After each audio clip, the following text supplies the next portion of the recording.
Many people remarked on the beauty of the concrete rafters, and we all agreed that the scarlet ceiling over the crossing and the high altar was an inspired touch.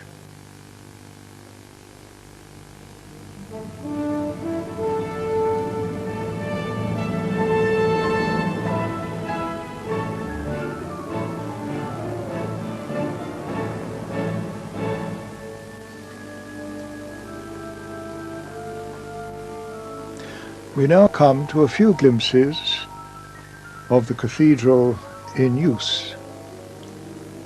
A quiet baptism one Sunday afternoon.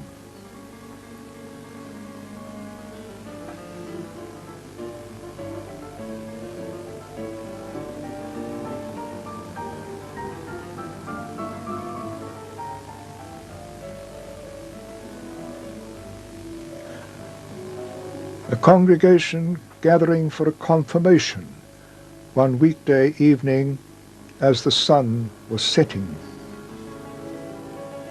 There were candidates, black and white, from the cathedral congregation and from other churches in the city.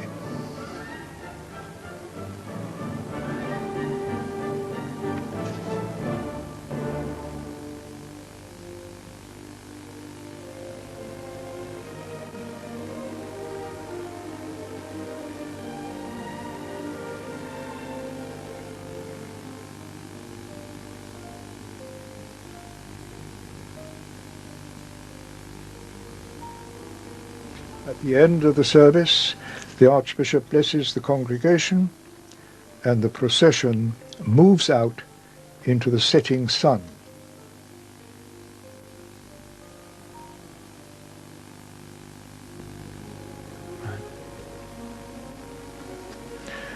Another day of rejoicing for the ordination of African deacons to the priesthood.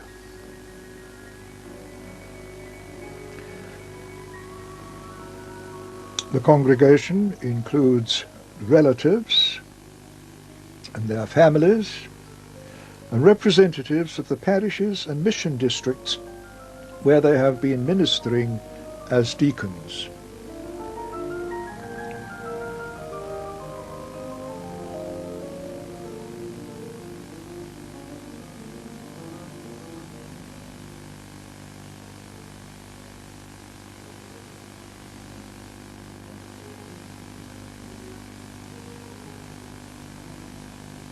Father Rhys Phillips preaches the sermon.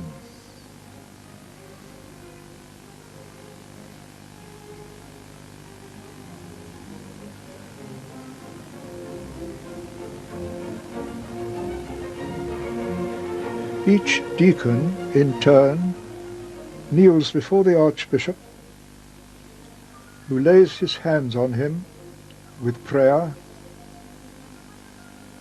and through this ancient ceremony, the grace of priesthood is conferred.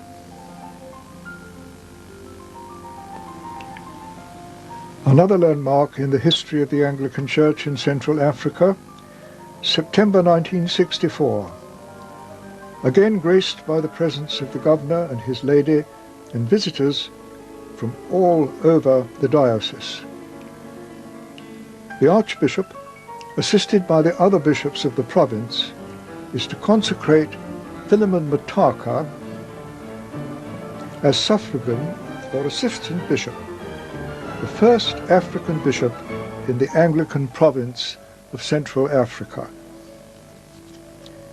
He kneels for the laying on of hands, and at the end of the service he joins the Archbishop in blessing the congregation and goes in procession to the west door, where he's greeted by the governor and many of his friends from other parts of the diocese. A great day in the history of the Anglican Church in the country.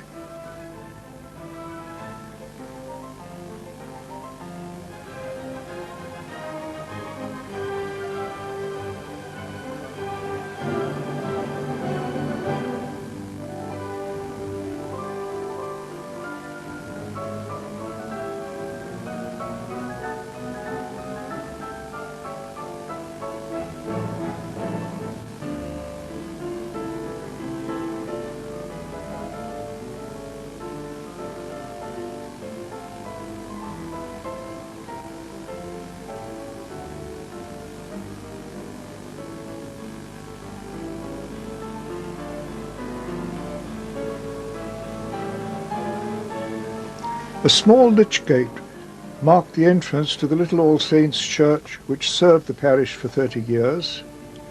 The gate housed a bell which called the faithful to worship. After the opening of the new building, the bell was taken down and carried across to the west porch of the cathedral, where it will hang and renew its task.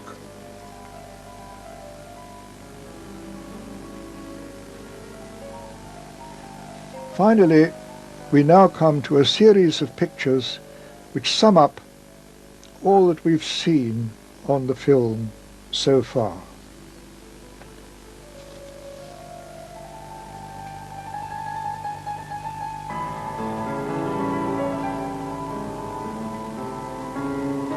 Looking across again from the Deanery Garden,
among the many gifts which the Mother Church received from various parts of the diocese was the great cross which surmounts the canopy or ciborium over the high altar, a gift from the parish of Broken Hill. It was made on the copper belt and arrived at Osaka one afternoon on a low loader. The workforce manhandled it into the building, and it lay on the floor in the centre aisle. Ropes and pulleys again came into action, and it was slowly raised above the canopy and slotted into the metal base prepared for it. Although the cathedral had been in use since 1962, it could not formally be consecrated until all the work was finished and all the bills paid. It's good to record that in 1970 this happy event took place. In 1964, Northern Rhodesia achieved independence and became the state of Zambia, and we rejoice that the cathedral continues to be not only a parish church of a large and varied congregation, but also a shrine for the nation.